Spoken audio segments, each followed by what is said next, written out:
And welcome everyone to this safeguarding bite size for preventing radicalisation. Children can be vulnerable to extremist ideology and radicalisation. And similar to protecting children from other forms of harms and abuse, protecting children from this risk should be part of schools and colleges' safeguarding approach. And we hope that you will find the session engaging and supportive. So thank you for joining us today. Introduce ourselves. My name's Angie Rogers and I'm the Subject Specialist for Teaching and Learning here at NCFE. And I'm joined today by Kelly Johnson, who's the Provider Development Officer here at NCFE, who's going to be helping us guide us through the PowerPoint slides and the poll. And any questions that you may have, please feel free to add in the chat box, and myself and Kelly aim to answer those questions as we go along. So do feel free to put your comments at all as we go through. Thank you. Questions today for this session is to look at prevent and radicalisation, but it's also to refresh the knowledge and understanding of the Prevent Duty 2015. So we'll be reflecting on the current practice to identify children and young people who may be vulnerable to radicalisation and know what to do to support them. So as part of this session, we would like to conduct a very small poll. So on a scale of 1 to 10, how confident are you with your knowledge and understanding of the Prevent Duty and radicalisation? So please feel free to now decide either 1, 3, 4, 5, 7, whatever it may be. Please do select one of them of how confident you are within this area.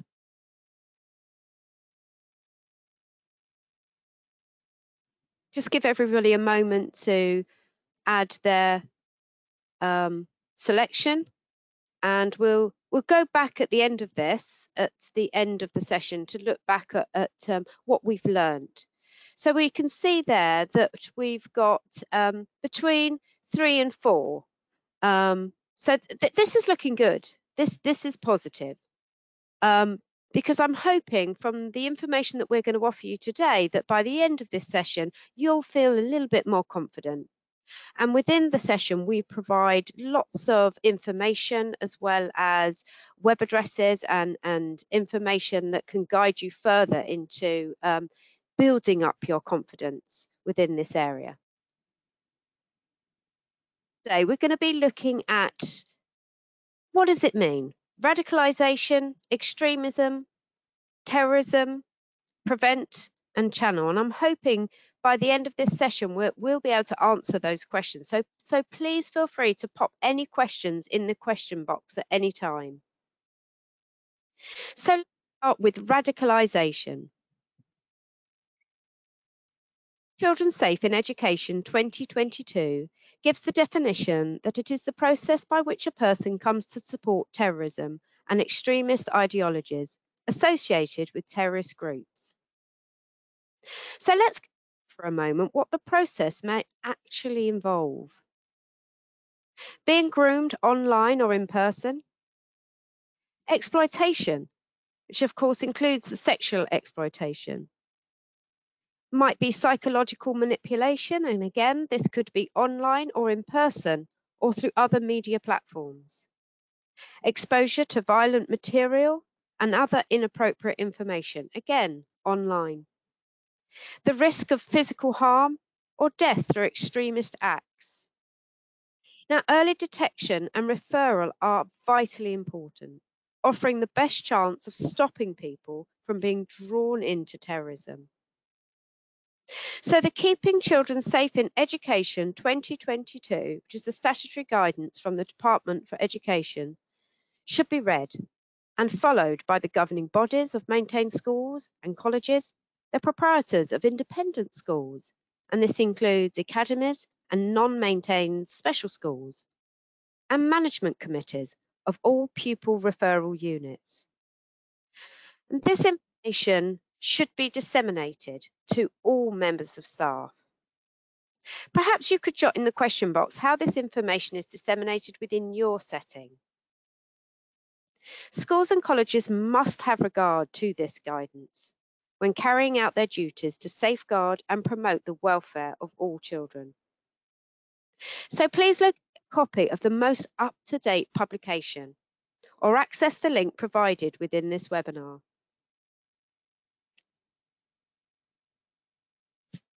Now at terrorism. So how does radicalisation differ from terrorism? Well, it's to an action that endangers or causes serious violence to a person or people, causes serious damage to property, or seriously interferes or disrupts an electronic system. It is designed to influence the government or to intimidate the public and is made for the purpose of advancing a political, religious, or ideological cause. Now, at how extremism may differ from terrorism. Now, the Counter-Extreme Strategy 2015 states extremism is a vocal or active opposition to our fundamental values, including democracy, the rule of law, individual liberty, and respect and tolerance for different faiths and beliefs. And we also regard calls for the death of members of our armed forces or as extremist. So it's important to remember that not all extremist groups, whether Islamist, extreme right-wing or other, will commit terrorist or violent acts. However, some groups pose particular threats, both online and offline. So a point to note here is that radicalisation is when someone starts to believe or support extreme views, and in some cases, then participants in terrorist groups or acts. Please feel free to note a few of those factors in the text box. What might the factors be that that motivate these individuals? For a moment. So it's important to note that people may be radicalised in many different ways and over different time frames, from as little as a few days or hours, or it may take several years. So these factors, and some of you have commented, that include the ideologies that some people may have, religious beliefs, it could be their political beliefs, and any prejudice against particular groups of people that they may have. So that it is important to consider those range of factors identified by yourselves here, because there's some really some positive feedback there. So people can be radicalised by family members or friends through direct contact or with extremist groups or through the internet, as we spoke about earlier. Extremist messages or membership of an extremist group can offer a sense of purpose to that individual. It can offer a community, an identity to which may be appealing, especially if someone is experiencing challenges in their lives. It gives them that sense of belonging, perhaps. And teenagers can be at greater risk because they are more independent, they're exploring new things and pushing those boundaries. And as they grow and discover, and they're finding out more about themselves, more about their identity, their faith, and their sense of belonging. So extremist groups often target young people. And the easiest way that they find to do this is through our internet and those various social media platforms. So what is extreme? Or what is not extreme? So looking back at the previous slides and the definition of extremism, it's important to note that although everyone is entitled to their own opinions, as I'm sure we all are, and day to day, we have our own opinions. But extremism itself is not illegal, and that those referred to prevent will not automatically be criminalised. But it's important to note that if groups then go on to inciting hate, violence against different ethnicities or religions, then it's against the law. So I'd like to draw your attention to a website that has a variety of resources to support conversations around these types of hate crimes. For example, an extreme or not extreme activity. And one of the scenarios that is mentioned gives a simple conversation that brings about a discussion. For this purpose of this session, we've slightly adapted it. And this conversation takes place in a school canteen. Now, this is something that you yourselves may come across. The conversation is between two individuals, Billy and Anya. So, Billy, I'm going to watch this live stream tonight. Want to join? It's that YouTube influencer I told you about. Anya, aren't they really dodgy? Billy, nah, this forum you should check out first. There's loads of funny memes and people can say what they want. And they'd love you because you just have a laugh. Anya, are you sure they're not dodgy? Billy, if you don't stand up for your community, nobody else will. Anya, aren't they violent? Billy, don't be silly. Just watch it. You've got to hear the truth. So perhaps drop your own thoughts on how you might deal with this situation if you had have heard it, because it'd be interesting to hear some of your comments. The scenario that's created within the resource aims to support the teaching of extremism and offers information surrounding research and suggests influencer-led activities or events, such as live streams that can be appealing whilst providing an extroverted belief in legitimacy of the claims in an arena where these views are not challenged, and this can be worrying. So it's important that children and young people and yourselves are aware of what to do next, and if made to feel uncomfortable around these conversations. So check out your settings policies. Should outline procedures look like? Take to consider what you would do in that situation. And it is important to understand who your designated safeguarding lead is. Follow the correct procedures. But this includes knowing how to record the information appropriately. So it's good practice to have these regular staff meetings. Disseminate information regarding any updates or changes that there may be. So the link has been provided for you to check out some of these resources yourselves. Look at a few examples to support your understanding. Should you do? The following examples of thoughts that an individual may have, I want you to take a moment to consider what you might do. So please do take time to drop any comments regarding the following conversations. So the first question that we have, I found that post offensive, but it isn't illegal. The right to say what I want online.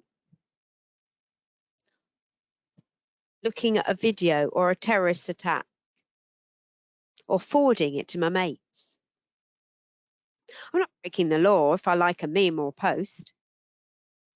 So please just do, if you have any, just how would you respond to those questions, those thoughts? First one, I found that post offensive, but it isn't illegal.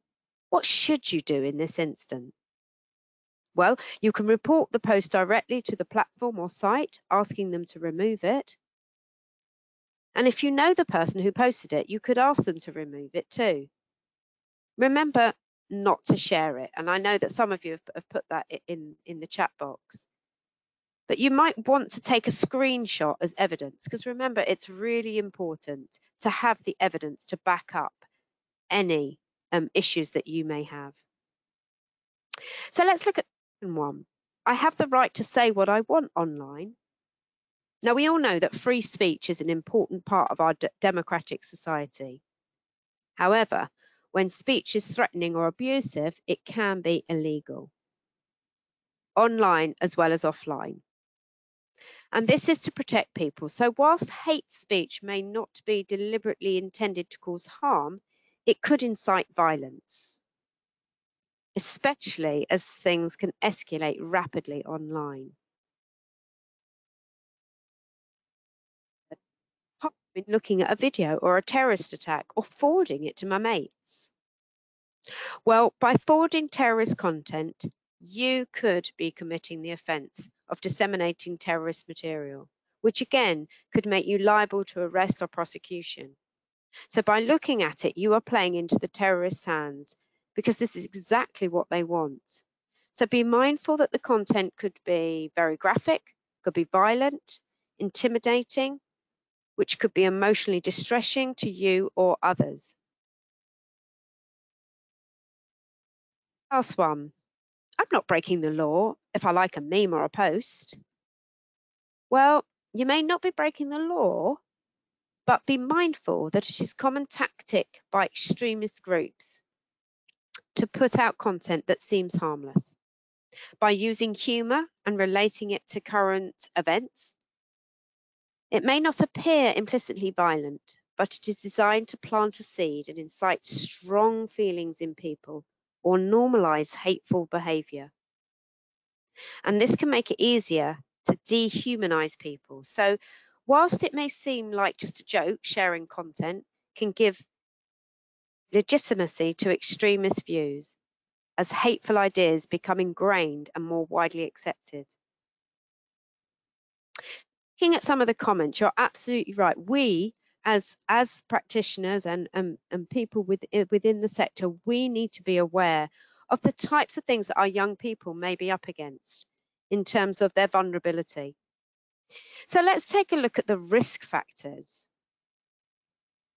And again, please do put any factors that you outside of these that you may consider to be a risk factor. Please do put in the chat box. But first, there is no single way of identifying whether a child or young person or adult learner is likely to be susceptible to extremist ideology or vulnerable to radicalisation. Background factors combined with specific influences such as family and friends may contribute to a child's vulnerability. Similarly, radicalisation can occur through many different methods, as we know, as we've talked about, social media and the internet, but also settings such as within the home. It's important to note that the process of radicalisation is different for every individual. And we've already talked about how this can take place over a long period, but it could also be very quick. So the vulnerabilities may include children and young people not feeling included. So having that feeling of isolation, needing to have that sense of belonging that we talked about earlier. But it could be that they have mental health issues, family issues, learning difficulties. Children and young people may be looking for an adventure or escapism from their own lives. Low self-esteem, which I see some of you have put in the chat box, but also vulnerable teenage years. You know, going through those stages of questioning justice and injustice. Peer pressure, and that's been identified by yourselves, and experiencing racism or discrimination. Identity confusion, traumatic events that have occurred throughout their lives, maybe in early childhood, adverse childhood experiences combined with specific influences from their families, their peers, and again, online connections may make someone feel more vulnerable to radicalisation. Children and young people and adult learners who are vulnerable to grooming or sexual exploitation, criminal exploitation, or through county lines, they may be more vulnerable to radicalisation. So factors could include things like being a victim or witness of crime, abuse, bullying, or having personal or emotional difficulties, and an exposure to one-sided points of view. Now, this list is not an endless list. There is loads more different factors, and it will depend on that individual. So, and I know some of you have put very similar comments in the box. So thank you for your contribution. Look at what we're going to be looking out for. Let's consider the signs and indicators that we need to be aware of. Consider the change of appearance. Maybe their clothing, maybe how they look. They change their hair, change the way they dress, change what they eat. So thinking about their changing in behavior outside of the norm, the different friendship groups that they may have developed, how they're expressing themselves. Have they got this newfound arrogance about them? Are they becoming more confrontational in how they behave? What about their language, their change of language, and perhaps their mannerisms? Are they downloading or promoting extremist content? Keeping an eye on what they're doing is absolutely key. Are they being secretive about their behavior? Or are they becoming more aggressive? And these are just some of the signs and indicators to be aware of. It may be something or nothing, but it is important to follow that up. Maybe we can link that with something else. Maybe there is a change in their appearance or their newfound arrogance that we can link with what we've identified them viewing online. And so we can make those links between each one. So it's our role to make sure that we are being observant. We are noting the changes in their behavior. On now to the push and the pull factors that make a child or young person or adult learner more at risk to extremist or radicalization. There may be several risk factors present, as we've talked about before, but let's have a look at those pull factors. Pull factors could include a range of influences by an extremist or terrorist group, an organization, or even an individual. And these include offering a sense of community, which we talked about, but also that network, and giving that child that fulfillment, and it gives them that excitement, making that child or young person or that adult learner feel special in some way, part of a wider mission. It may offer them offering a very narrow or manipulated version of an identity that often supports stereotypical gender norms, offering inaccurate answers or falsehoods to give grievances, encouraging conspiracy theories. It could promote a them and us mentality, blaming specific communities for grievances, encouraging the use of hatred and violent actions to get justice, and encouraging ideas of supremacy.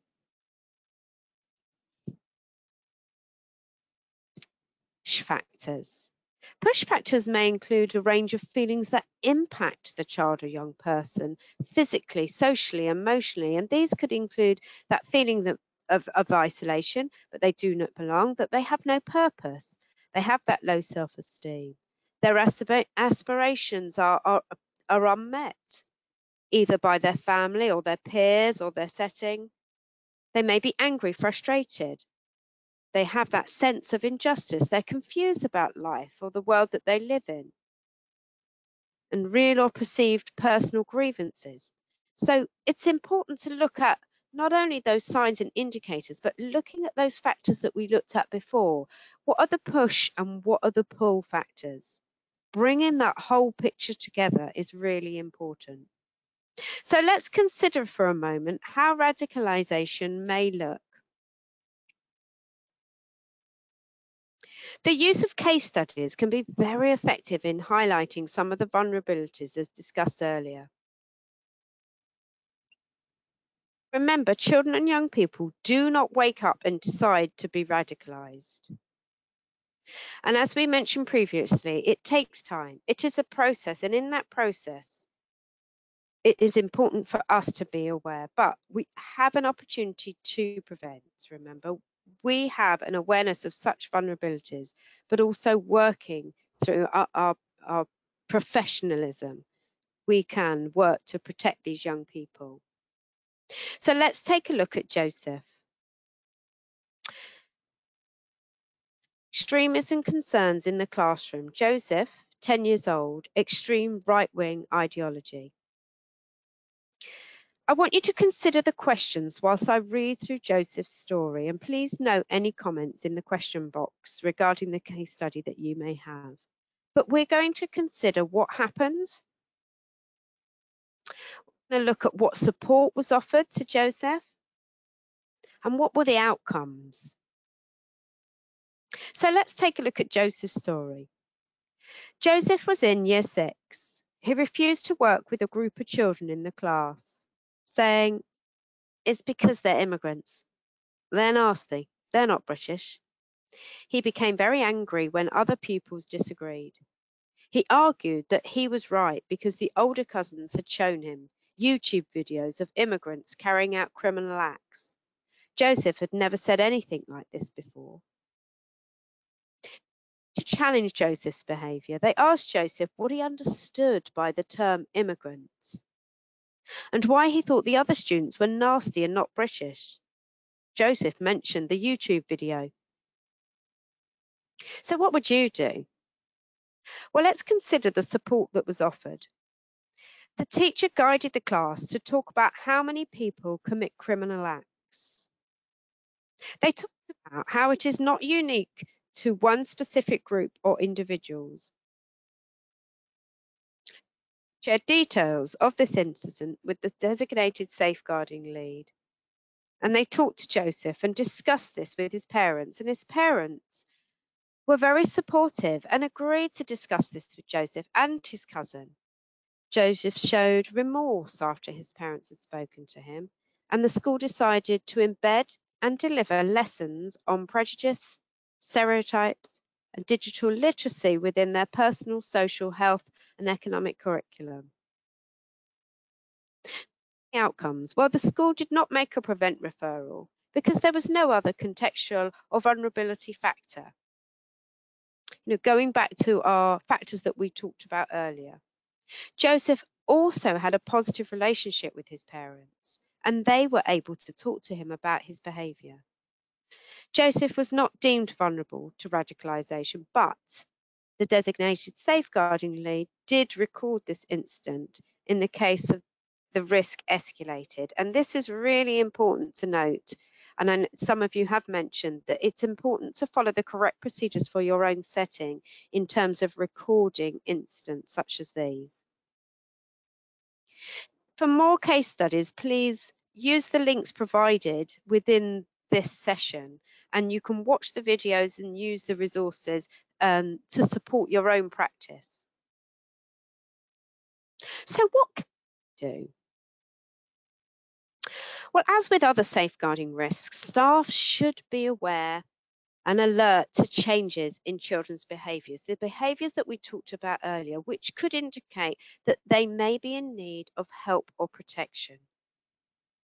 Staff should use their judgment in identifying children or young people who might be at risk of radicalisation and act proportionately, which may include the designated safeguarding lead or the deputy in making that prevent referral. But it's important within our practice to be calm, be open, non-confrontational. Know who your designated safeguarding lead is, which I'm sure you all do, but know how to inform the local prevent team. Appropriate intervention will then be reviewed and further support and action will be provided. So now let's take a look at the prevent duty. Now, prevent is about safeguarding and supporting those vulnerable to radicalisation. So all schools and colleges are subject to duty under Section 26 of the Counter-Terrorism and Security Act 2015. The prevent duty should be seen as part of schools and colleges' wider safeguarding obligation. And guidance is available for both schools and colleges on this prevent duty. And obviously the designated safeguarding leads and deputies, as well as other senior leads, should ensure that they are familiar with this guidance, but also, as we talked about before, disseminating that information. Local authority partnerships should act in accordance with general principles set out in the statutory guidance, and working together to safeguard children, as well as statutory guidance for adult safeguarding under the Care Act 2014.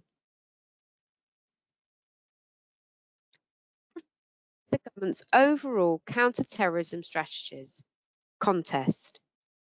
And the aim of PREVENT is to tackle the causes of radicalisation, respond to the challenges that terrorist ideology may present, safeguard and support those at risk of radicalisation through early intervention, which is absolutely key, and support those who already engage in terrorism to disengage and rehabilitate. So remember, stop. Stop people from becoming terrorists or supporting terrorism.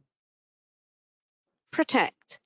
At the heart of PREVENT is safeguarding children and adults and providing early intervention to protect and divert people away from being drawn into terrorist activity.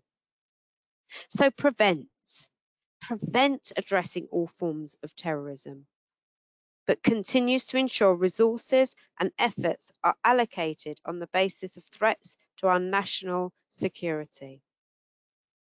So as you can see, it's so important for you in your role to be aware, to know those factors, to look out for those changes in behaviour, and work with your designated safeguarding lead to be aware of local procedures and making that PREVENT referral.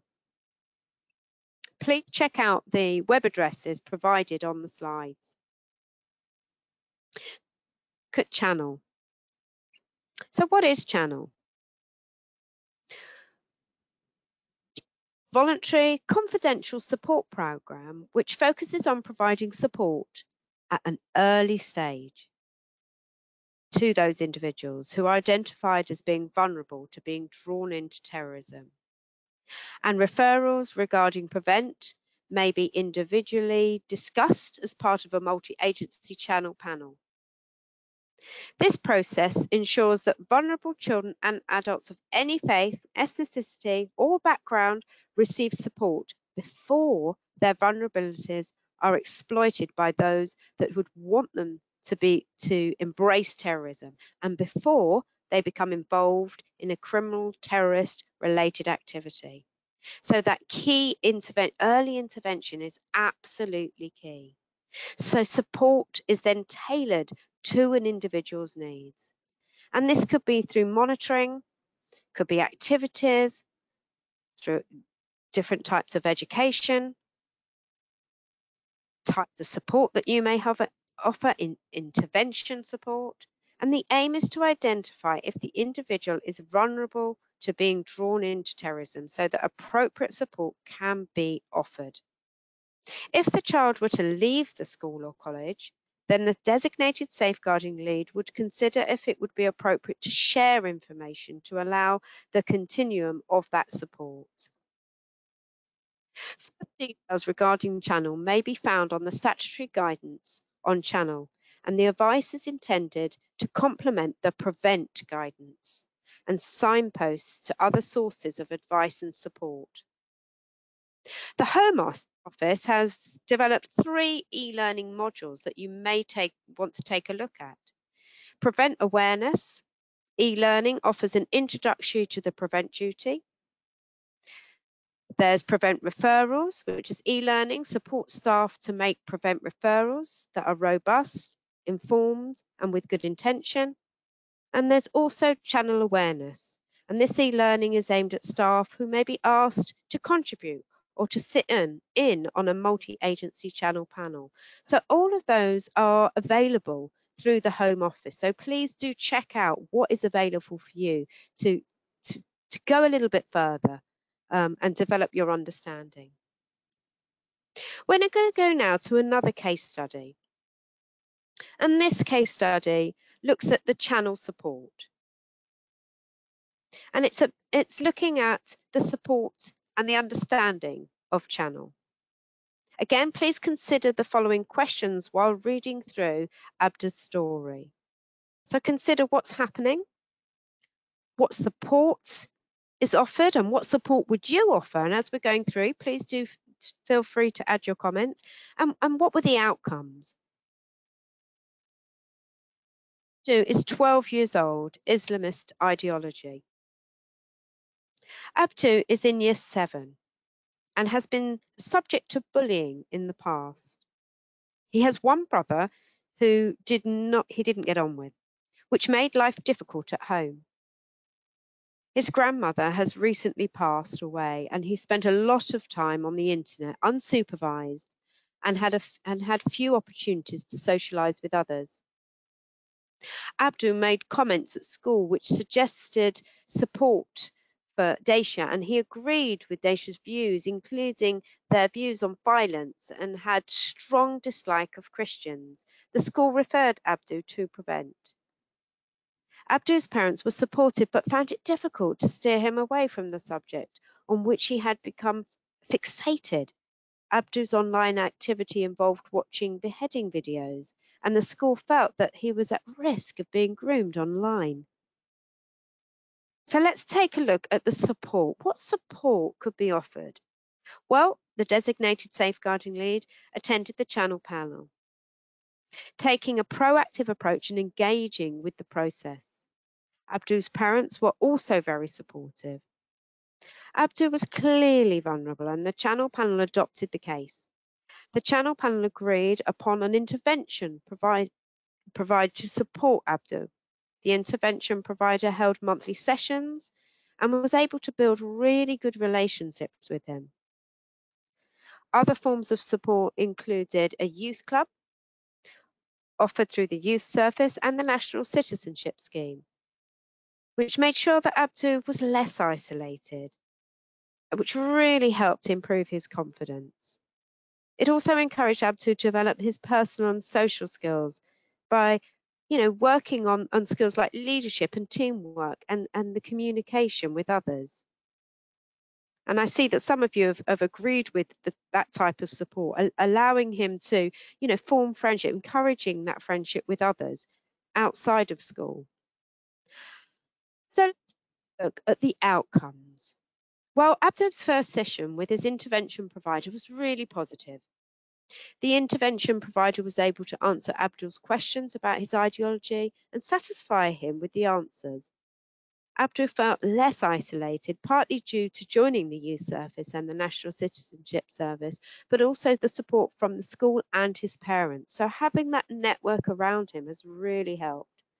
Abdu was very grateful for the support he had received and commented that he had come to him just in time.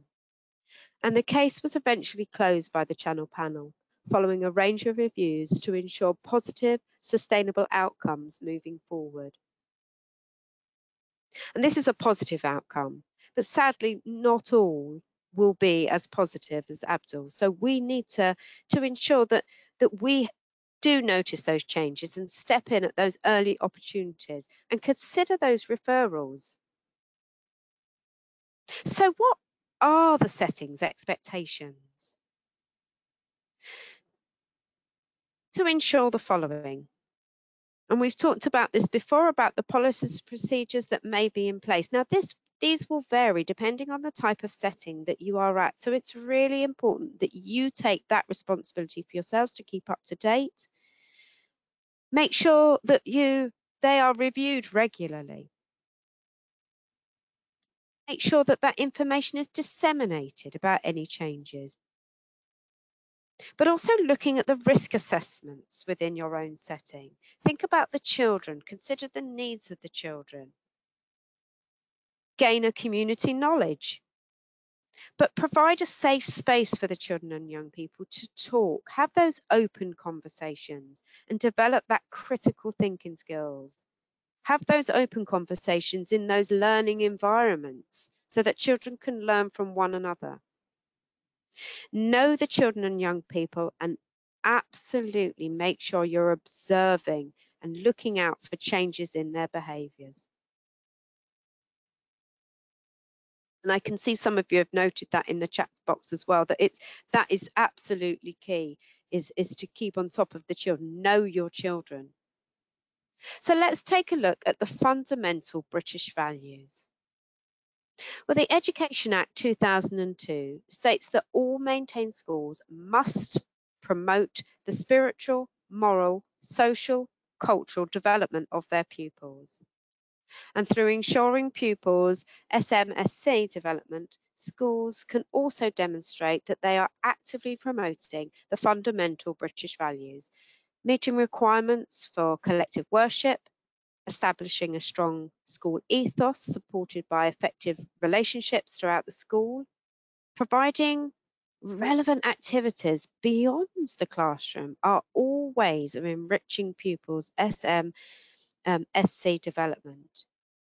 And if you've got any ideas on what these may be, please pop them in the chat box, because I know that some schools have different ways in which they engage. They may have parents come in and talk, outside speakers come in and talk, celebrate different days. And I think it's really important for children to understand these differences. Pupils must be encouraged to regard people of all faiths, races and cultures with respect and tolerance. It is expected that pupils should understand that while different people may hold different views about what is right and wrong, and all people living in England are subject to its law. The school's ethos and teaching, which schools should make parents aware of, should support the rule of English civil and criminal law, and schools should not teach anything that undermines it. And if schools teach about religious law, particular care should be taken to explore the relationship between state and religious law. Pupils should be made aware of the differences between the law of the land and religious law. And through their provision of SMSC, schools should enable students to develop their self-knowledge, their self-esteem, and their self-confidence. Also enable students to distinguish what's right and what's wrong, and to respect the civil and criminal law, as we've talked about, but also encourage students to accept responsibility for their behaviour, show initiative, and to understand how they contribute positively to the lives of those living and working in the locality of the school and society more widely. Enable students to acquire a broad general knowledge of and respect for the public institutions and services in England.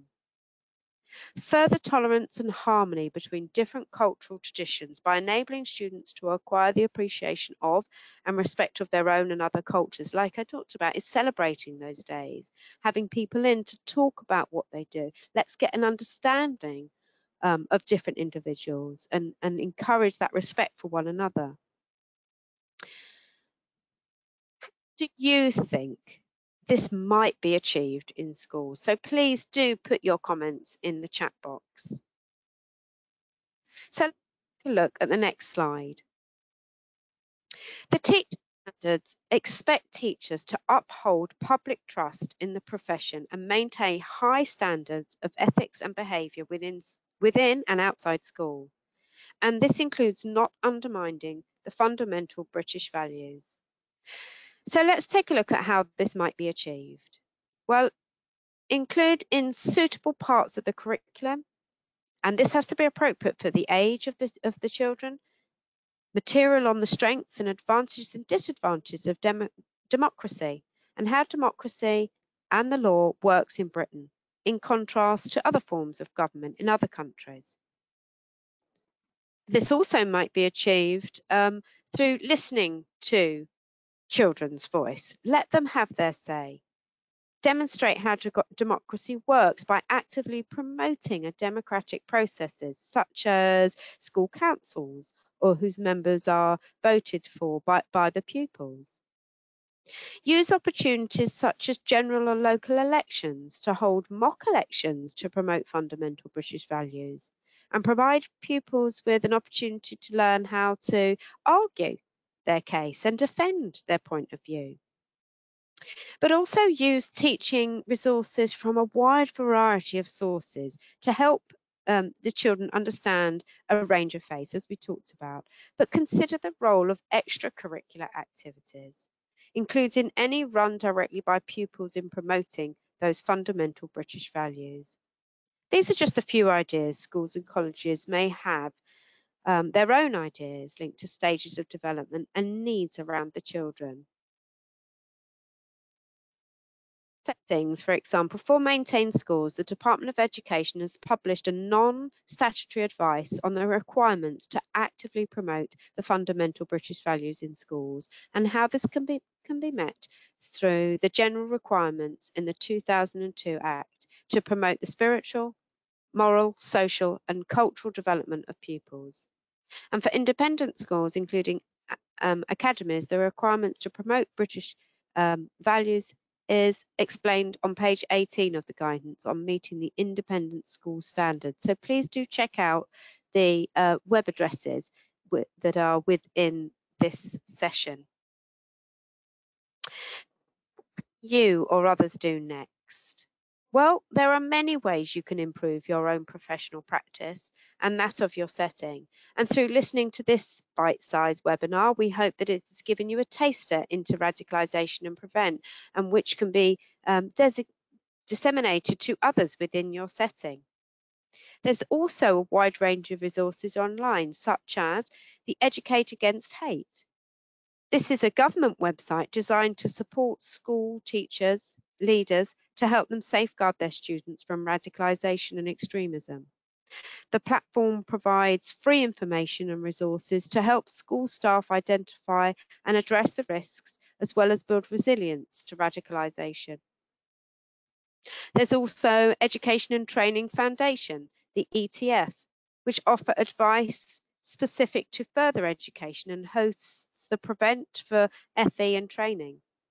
Free sector specific resources are available to support further education settings to comply with the Prevent duty. And this includes the Prevent Awareness e-learning, which offers an introduction to the duty, and the Prevent Referral e-learning, which is designed to support staff to make robust, informed and proportionate referrals. So please do check out these resources. There's also the London Grid for Learning.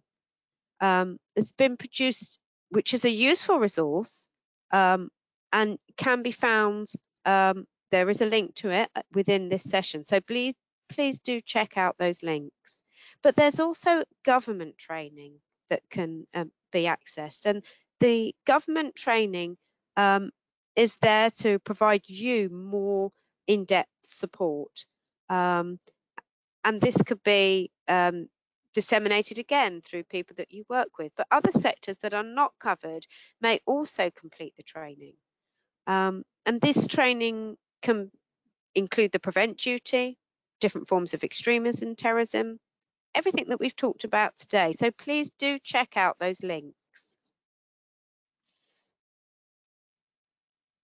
Let's look at a self-assessment tool.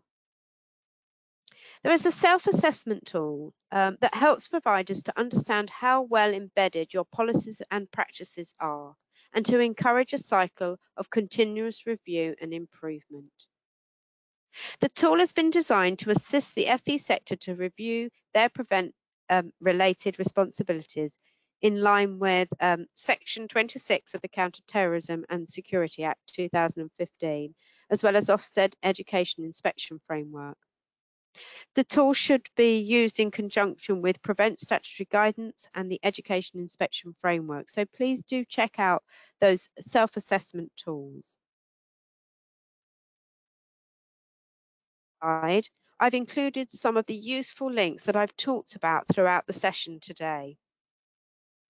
And if you require any further information and support, please do check out these links, but also using my email address on the second slide, as well as Kelly's email address on the second slide, in any way that we can help you further.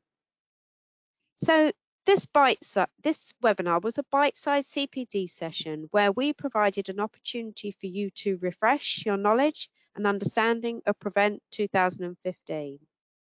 and radicalisation.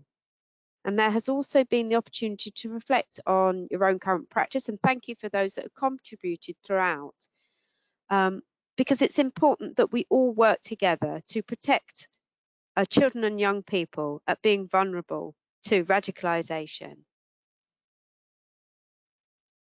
I want to draw your attention to more bite-sized webinars that you may find useful. We've got some upcoming that you may want to register for, and that's on domestic abuse and county lines. And webinars that are now available for you to access on demand are safeguarding update briefing, equality, diversity and inclusion, child protection and e-safety, peer-on-peer abuse, child abuse linked to faith and belief, and wider forms of abuse. So please visit our Careers Toolkit CPD carousel to access more free CPD training. So let's go back now to our poll. I'd like you now to identify how confident you are now following this little bite size on prevent and radicalisation. What is your knowledge and understanding now? So please do, I'll give you a little moment to, where are you at now? Most of you before were between 3 and 4, but where are you now? Oh, that's great. Well, that's great. So now that most of you in the session today, you were at 3 to 4 at the beginning of the session, and now 7 to 8. So that's great to hear. Now, what we'd like you to do is to get to that 10. So please do use some of the resources that we've put in the session today and take advantage of the free training session and the toolkits that are available to increase your understanding even further. Reach the end of the webinar, and if there are any further questions, please pop them in the question box now. And if after today's webinar you do not have any other questions, then please do feel, or you do have any other questions, please do feel free to contact either myself or Kelly, and we'll ensure to provide a timely response. Please feel free to leave the webinar when you like. And we'd really appreciate if you could complete the short evaluation that will pop up on your screen to help us make any future improvements or changes to the service that we've provided. And I would just like to thank everybody again for joining me today and all of the information that they've offered within the text box. So thank you very much.